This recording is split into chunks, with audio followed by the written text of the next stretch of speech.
Okay, good evening everyone. Welcome to the Antimatter Bandits, and I don't think I really need to say much else. I'll just introduce the co-host straight away. And as always, Marty, how are you doing? I'm fine. Even with what's about to come? Yeah, well, it's not a Star Wars prequel, so... Alright. And I don't know if he's going to be doing his stalker routine tonight, but Glee, are you there? I'm here. Are you going to be stalking tonight, or are you going to be active? We'll see, shall we? I'll be doing whatever I'm doing around here Alright. and chipping in. Yeah. Okay, so hang on just a second before we begin.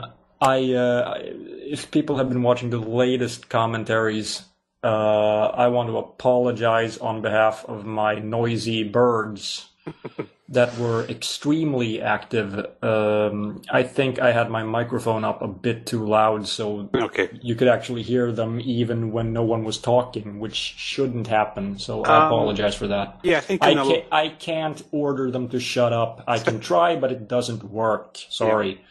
Yeah. I think it was okay at the start of the last commentaries, and then for some reason they got noisier and noisier as the episodes. Maybe they kind of went. Yeah, I think probably one of them started playing with something, and then the others figured, "Hey, this sounds like fun, so I'm going to start making noise too." Or they didn't see you. They didn't see what was going on your computer screen and start freaking out. No, they're not in this room. All right, that's cool. Okay, just the usual opinions in this commentary are ours, and not those of the copyright holders. And feel free to share this and mirror this commentary as you want. So with that, we shall get started, and it's back to good old Star Trek Voyager. We're still in the, I don't know, can I say in the pits of season 1? Would that be a good description for it?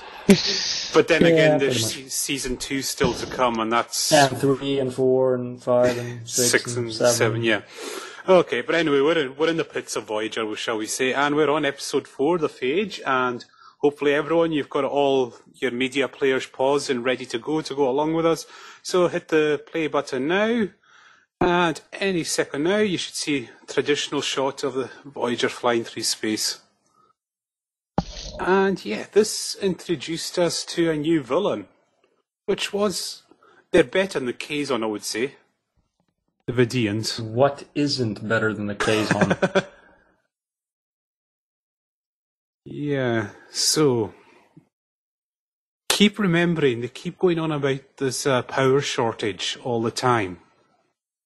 And it suddenly resolves itself, and we never hear about how they resolved it But they do some strange things while there's a power shortage on. Yeah, well, it's through the magic of bad writing.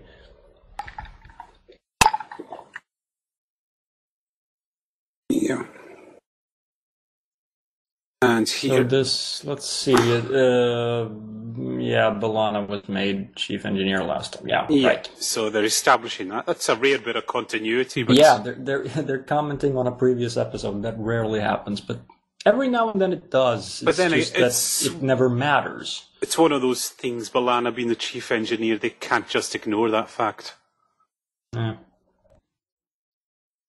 And here's something you really wish you could ignore. Oh, that guy. Yes, him. And what's great about this is the explanation for what he's doing right here. Now, for some reason, all of this area is meant to be Janeway's private dining area. The captain has all this space on what we're told is a very small starship. But even if you give that, Neelix just went on without any permission, just found this room, and he converted it into a galley. But where the hell did he get all the cooking equipment? Well, he probably replicated it, with the power shortage and all. That would fit in with his character, not being completely self-centered and a danger to everybody around him and himself. Yeah.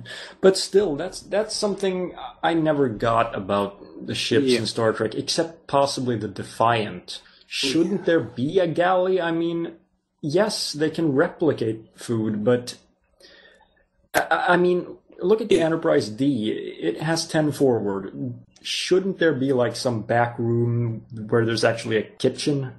Yep. You'd kind of expect that.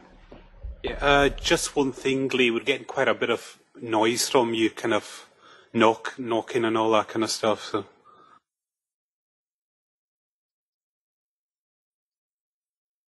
Has it stopped?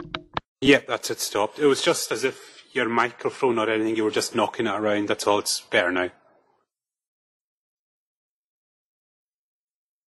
And surely they have sensors to pick up all the smoke and that's going on here. But then again, No, the sensors only register people's brainwaves. Everyone's brainwaves all of the time. Yeah, nothing else. There's even an episode where the sensors can't pick up things that are clearly visible. Now, this is is dilithium a naturally occurring No. thing in the start? But now it is.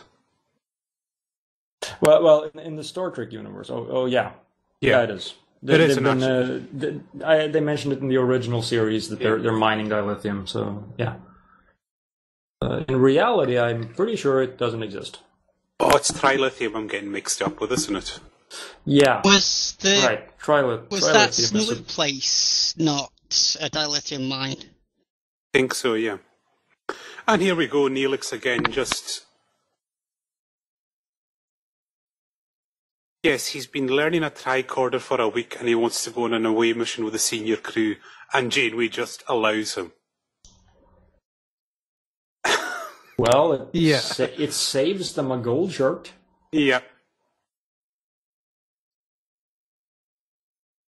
And here again, just more of Neelix being just a total asshole who just doesn't listen to anyone. Listen to what Chakotay's telling him to do. Don't wander too far. So what does Neelix do in his infinite wisdom? Stay within 50 meters. Come on. Yeah. Oh, that's pretty stupid when they don't even have a line of sight. Yeah. Here we go. First introduction to them. Sinister. That was a pretty shitty way to end it. A teaser, to be honest. Yeah, nothing's really happened. They just, cause there's no real establishing that that's in the caves as well. That could have been anywhere they could have been showing there for what we knew. Because a teaser's meant to get you excited and ready for the episode coming. But anyway, there's one thing I found out this week is, why the hell doesn't Voyager head for the Beta Quadrant instead of the Alpha? The Beta Quadrant's closer. The Klingons and the Romulans live there, although that seems to change as well, where the Klingon and Romulan homeworlds are. Yeah, as I recall, both Kronos and Romulus are actually in the Alpha Quadrant, but most of Klingon and Romulan space are in the Beta Quadrant, I think. But if anyone out there, if you go and look at the actual map of Star Trek, the Star Trek galaxy, the Beta Quadrant is just straight down, whereas they have to traverse in a diagonal line across the whole galaxy to get to the Alpha. But it's never ever mentioned the Beta Quadrant, but that'd just be inconvenient to the whole story, I suppose. Yeah, the excuse I heard was that they didn't want to confuse occasional viewers by saying all of a sudden they're in the Beta Quadrant, but they actually do go through it, as I understand it. Yeah. I don't know. I'm not sure if that's just an excuse. I think it is an excuse. But then I don't know if any of those maps are actually canon. I don't think I've ever seen a map in an actual episode. Okay. Well, from what I've seen on some forums, you can. It is kind of mentioned that the Beta Quadrant's kind of next door to the Delta. But I don't know. Yeah, we can debate that another time. Yeah. Yes, Neelix, keep walking. Just keep walking. Ignore the commands of people who actually know what they're doing. Oh, he knows what he's doing. He's a survival expert.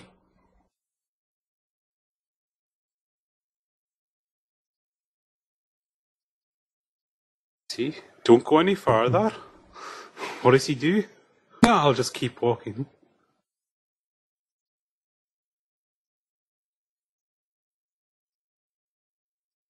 Yeah.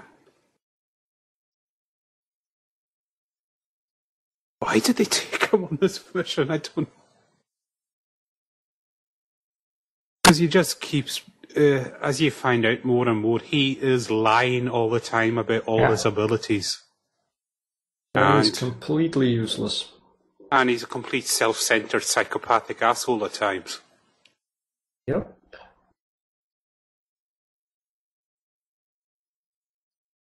And the only reason he got this mission was he'd been training on the tricorder for a week. Yeah, that's right. Keep walking up to the rock face. Keep ignoring the senior commanders.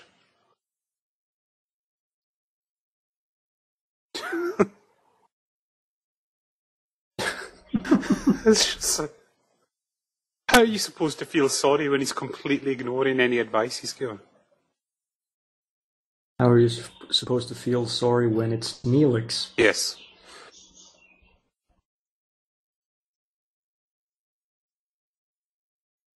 Yeah. He doesn't bother to radio this back to Chakotay, but... Yay! Hey! Chakotay, if you just leave him behind, no one will know. It wasn't even your fault. No, it's awesome. But look at how Neelix is reacting here when you find out what's actually wrong with him. How could he survive this long? We'll wait for the diagnosis just for this to sink in. He's gasping for air, thrashing around, and he's missing a fairly vital...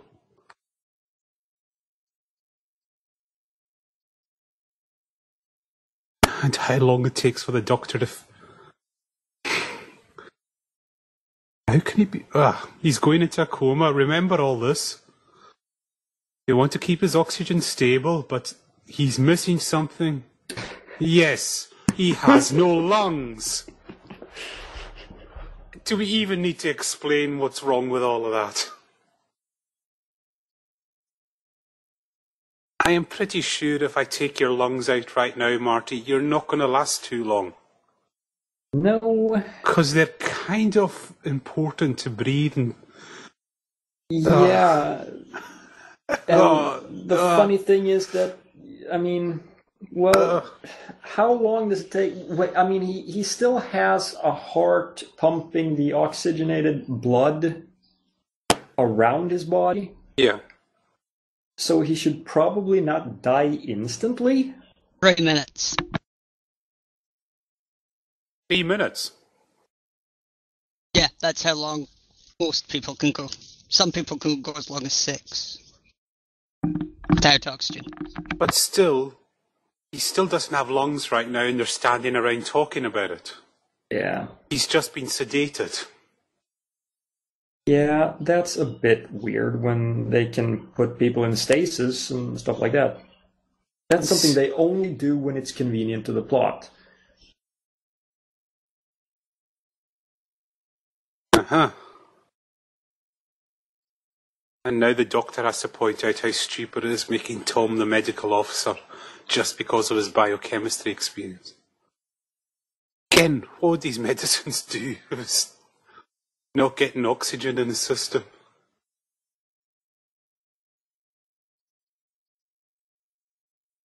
Oh, you know, it's serious now. They've all gone down with tricorders. What the hell is Janeway doing there? This doesn't make much sense. Why?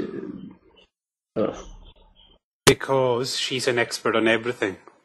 Yeah, but you know... the total lie exclusively for the plot. Well, the funny thing is, at a later episode, she criticizes Kirk for going on away missions, I think. Yeah, for being reckless and too loose with the Prime Directive, he would be too kicked quick out with of the phaser. Starfleet. And then she's going on away missions all the time, which... Yeah. Oh, we don't do that anymore. The cellular toxicity level is rising. Mm-hmm. I would think of worse problems. That's the least of his problems, yeah.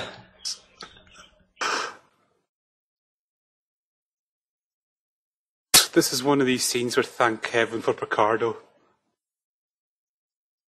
It's great how they've made Picardo point out basically how ridiculous his situation is. Yeah.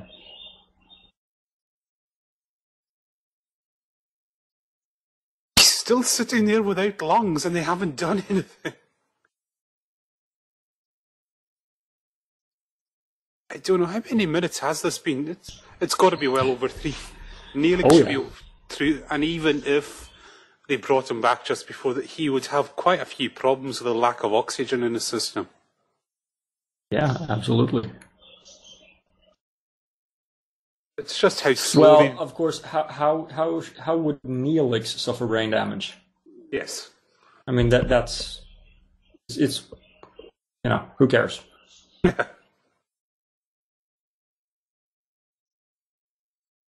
Exact specification. So, yeah, they can't replicate the lungs, but they can put holographic ones. But I thought replicators and the Holobay were based on the same technology, so it doesn't seem to be that big a stretch. Yeah.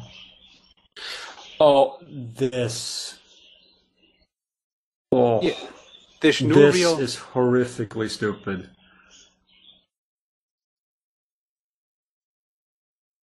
Okay, he has no solid form right now, and look what he does. He pushes buttons. And he stands on a floor as well. Yeah. Well, standing on the floor could be explained by the fact that and they're still standing there talking about this before they've done it. Yeah. They're just arguing while... I can understand how the Doctor can stand on the floor, because he's just being... He's a hologram projected on... he's not actually standing there. But how can he push a button? Yes. But what I just can't get is they're still standing debating this right now. It's almost as if they want to kill Neelix. Unfortunately, they don't. Spoiler alert. I think maybe the Doctor's having a bit of self-realization. What he's about to do will make Neelix have to live in the sickbay for the rest of his life. I think the Doctor's realizing he's just doomed himself to hell. Yeah. On that note, when B'Elanna does go to hell, who's there? Neelix. I just saw that episode. It was bad. Yep.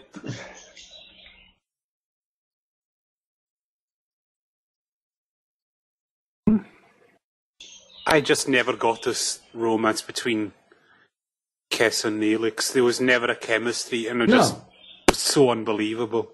No, we're just told that they're in love. And there's never really any indication. No. Kind of reminds me of some other romance that we saw something about not too long ago, and I still haven't been able to extract the memory of it. Yeah. And we'll be revisiting that in a few weeks. I think on Sunday we'll be revisiting that. That'll be it over, though. Yeah.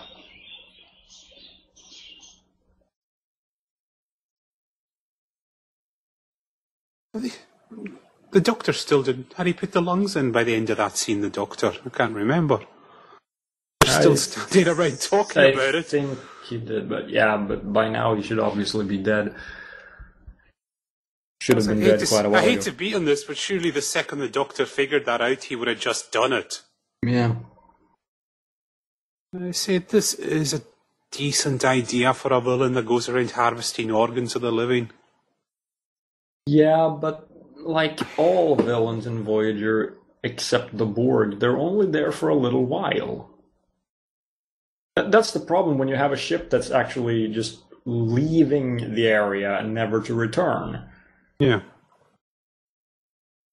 It's impossible to have recurring villains for more than a little while.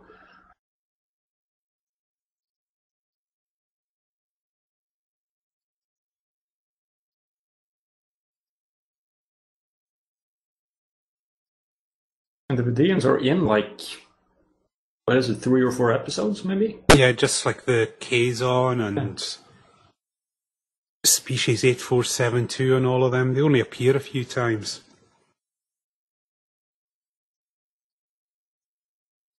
Borg. Yeah, but the Borg's a bit different. Well, the Borg can be found all over the Delta Quadrant, and they can travel really the Borg fast. can be found. The Borg are found anywhere, really. Yeah. See, what I always thought they maybe should have done is maybe have had the Dominion. You know, after the battle with Deep Space Nine, the Dominion they say they're at peace, but they start rebuilding in the Gamma Quadrant. And Voyager bumps into them, and Voyager don't really understand, but Voyager ends up becoming an alliance with them, not knowing what they've done in the Alpha Quadrant. That could have been a good story there, but no, that's continuity involved there. Yeah. Like they assist the Dominion in rebuilding and all this, not realizing they're actually facilitating them to retake the Alpha Quadrant. Yeah, that could be cool. Could have been, but again, how could you have a reset button for that kind of story? True. Unless it was a two-parter and it was all a dream. Yeah, probably. Or Oh no, a that's it. timeline messer-upper thing. Oh crap. Yeah, he's been without lungs for like... If this is real time, he's been without lungs for like 15 minutes. Yeah, He's dead. It's been about 9 minutes on our clocks.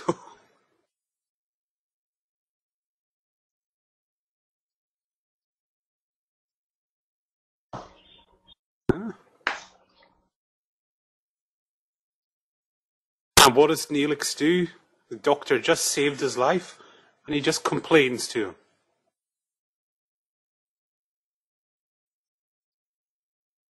Yeah, I wouldn't be asking questions like that if someone had...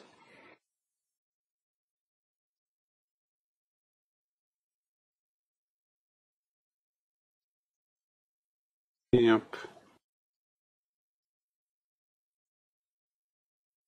Yeah, that's... Uh-huh.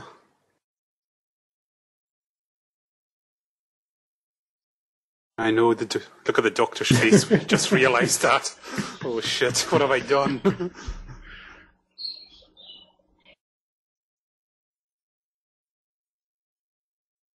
Well, gee, that's reassuring. Janeway is trying to help out. Yes. You're gonna lose more organs, right? Yeah. Uh-huh. So now he starts complaining about the room. Yes, Neelix, how grateful are you, huh?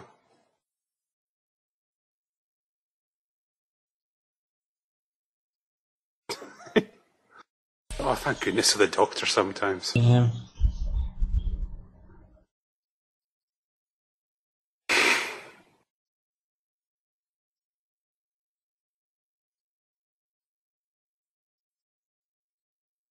Just a hypo spray and it'll all be over, Doctor. It's so easy.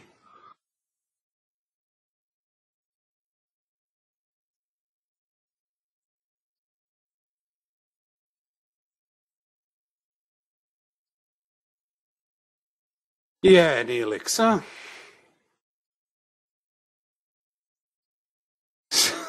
And this starts up the jealous psychopath aspect of Neelix. Yeah. If you didn't have enough reasons to hate him.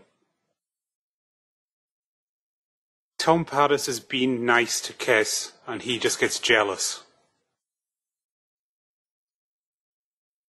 That's... Yeah, you're jealous at him, at Kes, for using his first name.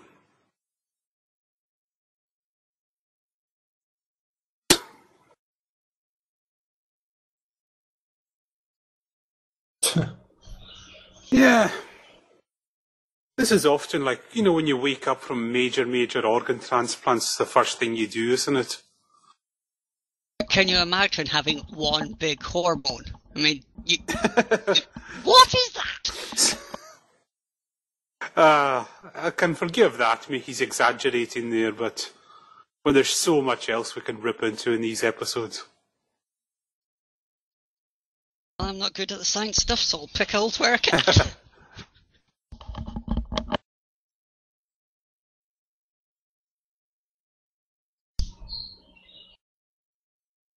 And now he's gone into self-pity mode. Yes, Kes, follow his advice there. That was good advice he just gave you. Leave him to die.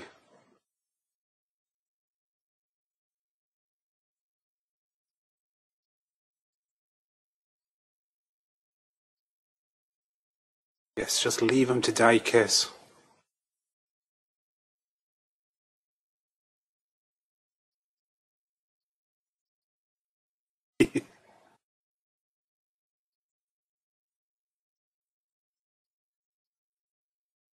Just love the look of seething contempt on Picardo's face all the time. I don't know if that's acting or...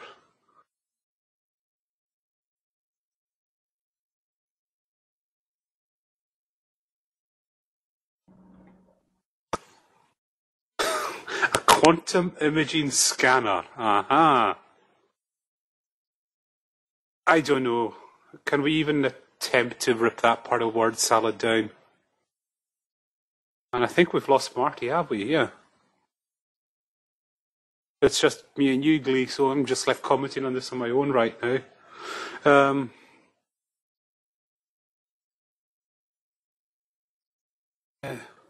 Yes, we have lost Marty. He'll be back in a second, hopefully.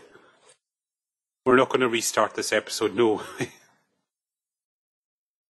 So, Glee, what's your opinion of the Vidians then?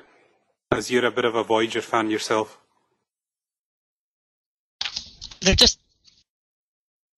Okay, that was... They're Suliban with less coolness. Well, the Suliban even cool? I don't know. They have cool abilities, rather than being cool as individuals. Well, in the Suliban, at least there was some thought put into their design, I can give them that. I mean, it's not just a kind of prosthetic of the week. And do we have Mortimer back now? No, we still don't have him back, so we'll just have to keep making this up as we go. Yeah. He hasn't been working with her the past 4 years. Yeah, I didn't. You notice that? How long was he with the Maquis? A few months. Yes. Well, can we see him? Well, he might have been. I don't know. Did they serve together before Voyager? Because Voyager just launched. So was she? I don't know. Was Janeway a captain before she started on Voyager? It's never. I think it's implied that Voyager's her first command. Yeah. Oh yeah. Yeah, I think that is kind of. Yeah, I think it's heavily implied. They're never explicitly stated, but it's heavily implied that's her first time in charge. Can you imagine this series with Picard instead? Yeah. I think even Picard would be stretched with Neelix. No, I just imagine the series with Sisko, he'd just be beating the crap out of the crew all the time. I mean, that's all he would do, and Neelix would have been dead within a second. I mean, if you had some of the Deep Space Nine, that's why they never did a crossover with Deep Space Nine, because... So the first episode doesn't count? Yeah. Well, they never did a proper crossover. They never had, like, Sisko appear in any episode of Voyager, because I think they know to keep Sisko in character, he would just beat the crap out of everyone. And if they sent Odo over, he would probably just would give up. Like I say, Garak would just kill them all. So...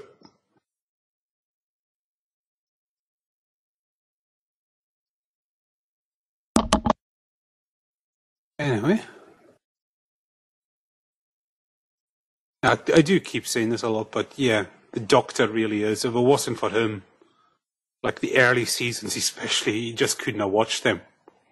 I mean, Robert Picardo, he's the kind of safety net of this.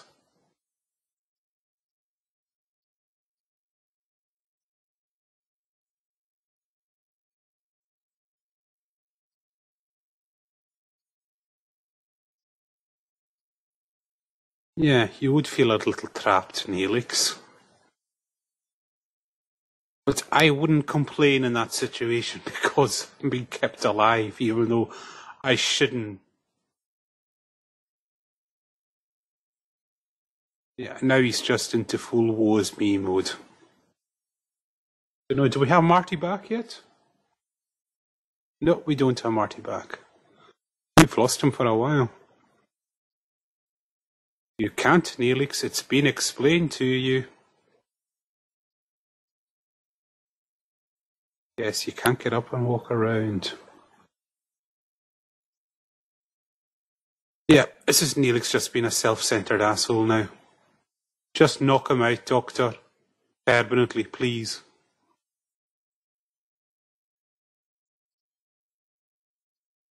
And yeah.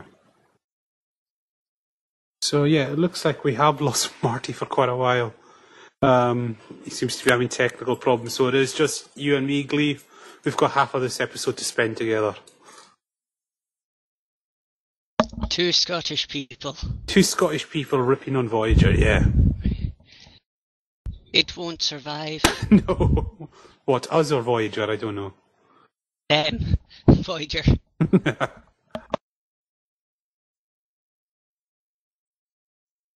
Is this... Yes, he's dying! It won't last. No, sadly. Oh, thank goodness. Now you knock him out, Doctor.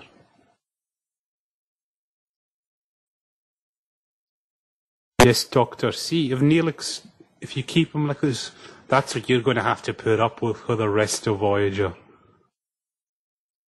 You can see he's considering this fate.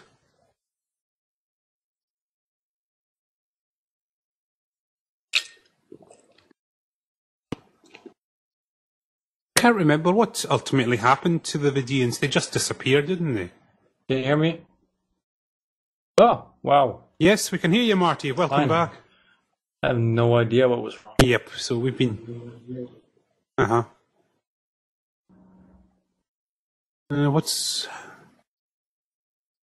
Severe electromagnetic? That's actually quite a normal phenomenon they're going with there.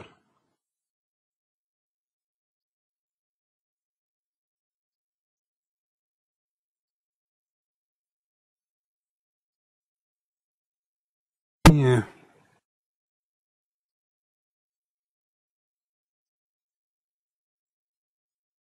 Yep, surely... Ugh.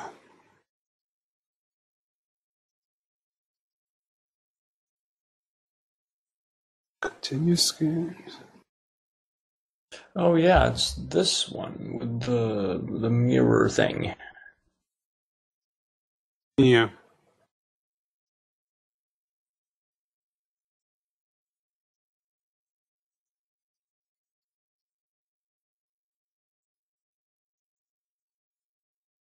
Of course he's not all right. Have you seen who's in the sick bay with him?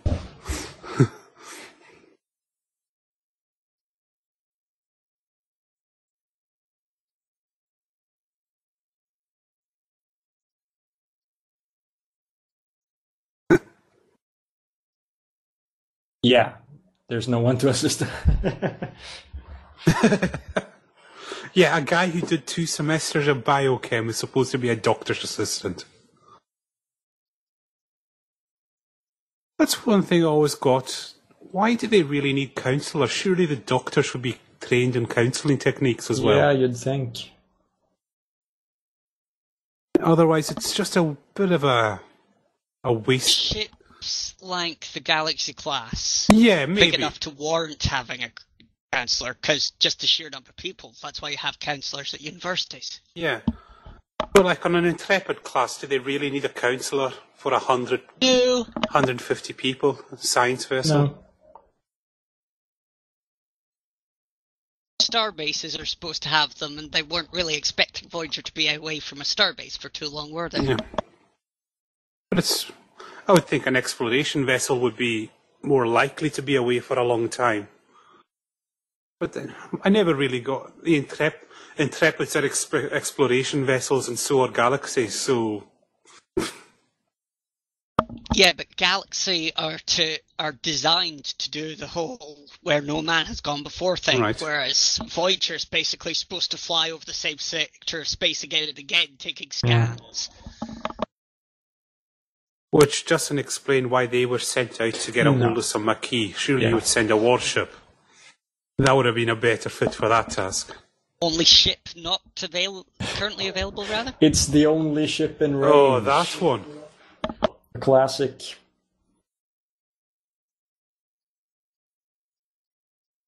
Yeah. Wasn't that... See, when they were at Deep Space Nine at the very first episode, didn't Deep Space Nine have the Defiant at that time? Oh.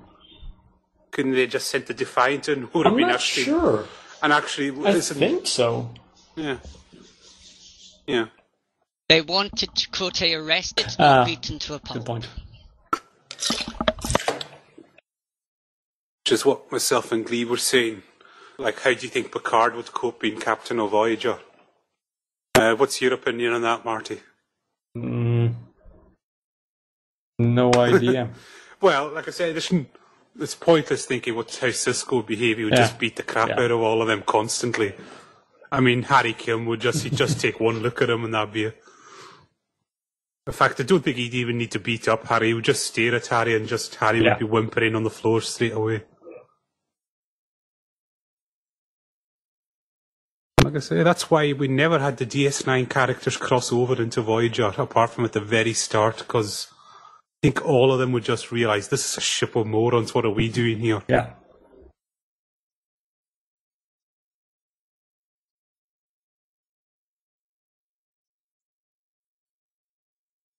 Uh-huh.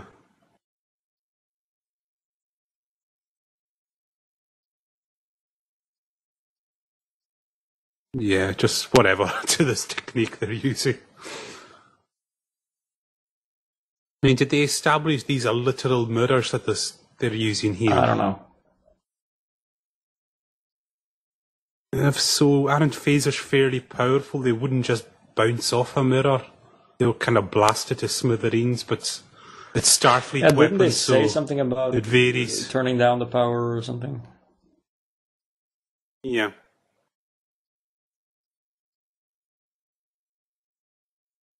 Give one thing, at least there was a bit of imagination put into the look of the Vidians.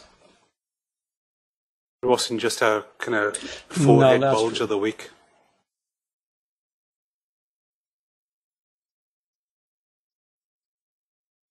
And they did kind of make him, you could sympathise with them, so they were a bit, not just like the case, we're the bad guys, look at us, we're so evil.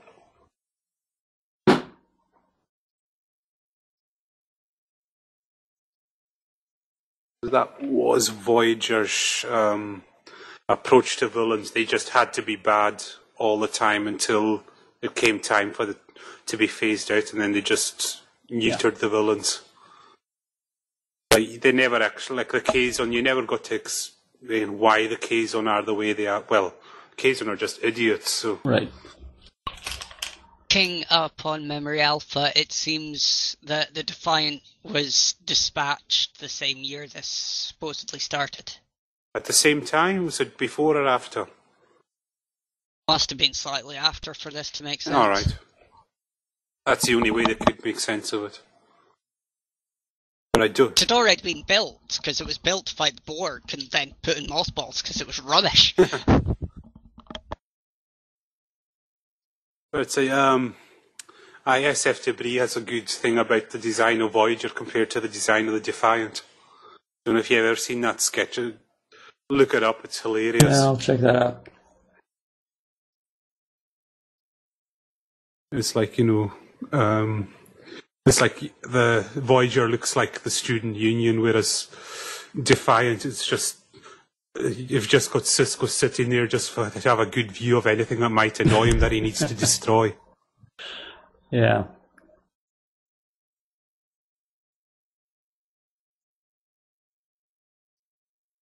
There was he does the sketch of the Starfleet guys going to Sisko. Oh, look, we can design it like Voyager. That's nice and relaxing. And say, I don't care. My way of relaxing is killing people.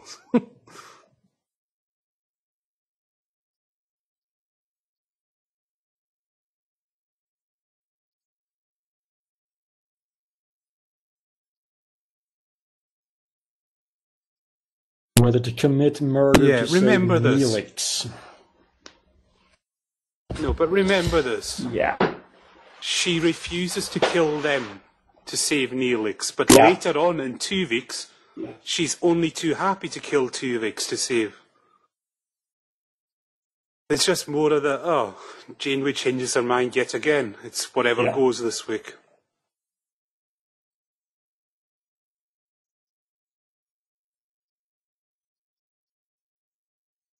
So it is actually a really good makeup job they've done here. Maybe that's why they didn't come in so much. The makeup was that expensive for them. To me, it just looks like they took like a Klingon costume and tore it to shreds. No, but it does look like what you would expect people who are ravaged by disease and are patching themselves with organs from other people would look like.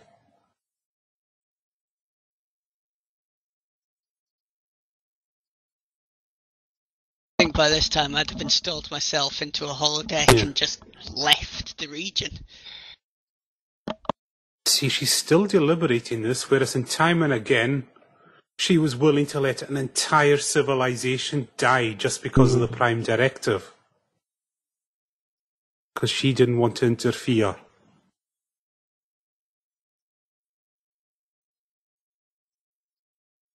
See, they're so desperately trying to make this a moral dilemma for Janeway.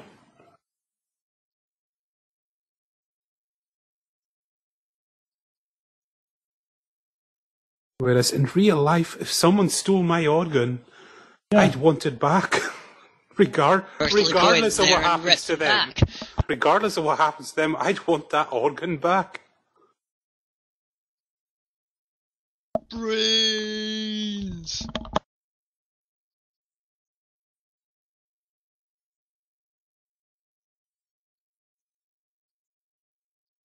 Unless it's done to Neelix. Yes.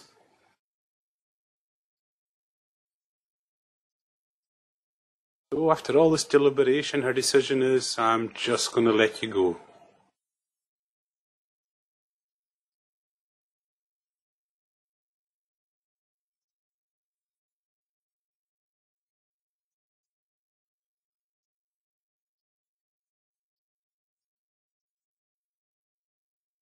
But why doesn't she take some of their technologies if they are superior? Maybe say, if you're going to go, we want some of your medical technology that's much better. But that's another thing. Sometimes she'll take technology off folks, sometimes she refuses to. Yeah.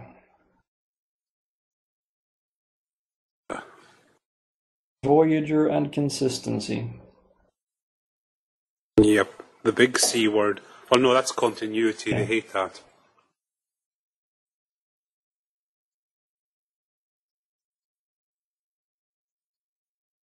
Oh, I noticed they decorated the sickbay for Neelix there. Just throwing a drape over one wall.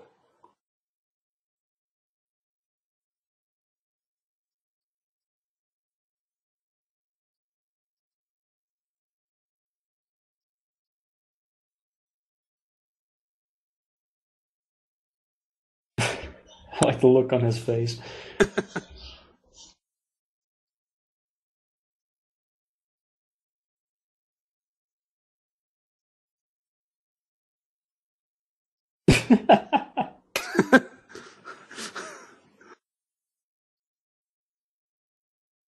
I wonder if... And he's not just me in this situation either. Just hold it.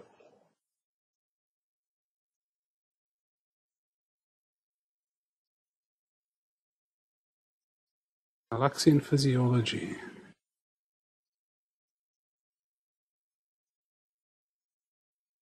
Surely he would have some kind of physiology in common with everyone else if they breathe the same atmosphere. There'd be some commonality in your lungs. I mean, I know there's animals on this planet, but... Yeah, well, we can't really give a lung transplant with something like a dolphin or anything, can we? Yeah, but there's a point there that we do have he's some. He's a something humanoid. in common. And Yeah, he's humanoid so as well. Something, although that opens up a whole different can of worms. But like, why is he a humanoid? Why isn't he like an octopus-looking type thing with 3 heads? Because that would have been an improvement. I think that would have been a huge improvement over what we're given. Thinking of the Balchinians from MIB2. Because what we're given instead is a hedgehog with freckles.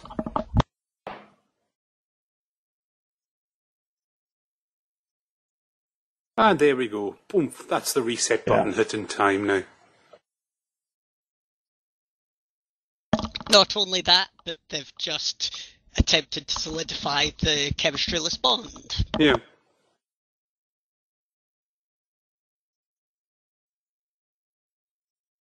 You just look how he treats Kess, the Doctor.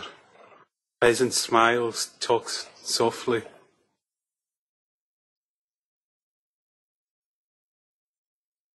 The other thing, it's not only the physiology, but Kess is a lot smaller than Neelix. True. So wouldn't that also not be as good a match for the lungs? Well, you remember that the true Ocampa are supposed to be Ubermensch. Mm-hmm. And there's also the fact she only lives for 9 years, and Neelix lives a lot longer, so they don't know the effect of that. Yeah, the lung might problems break down early or something like that, yeah. Well, given what we know happens to Kess, that she goes into basically, I don't know how to describe it, the secret. So would that lung also, that would have been quite cool. If at the same time when Kess, in season 4 did that Neelix just dropped dead as well. But yeah, that ends that one. That was forgettable again. And you survived! Yes. But it gave us the Vidians, they're okay, but again, they're not developed in any way. No. They're just a kind of standard villain of the week. And that's just a typical Voyager for me, that. Yeah. Only thing that really drags it down is just the excess Neelix in it. So, Glee, is that your thoughts on it as well? Well, I'd just like to say it's ironic that there's so much Neelix in an episode where Neelix is supposed to be nearly dead. Mm-hmm. No, but they do kind of seem to keep it at a reasonable level. But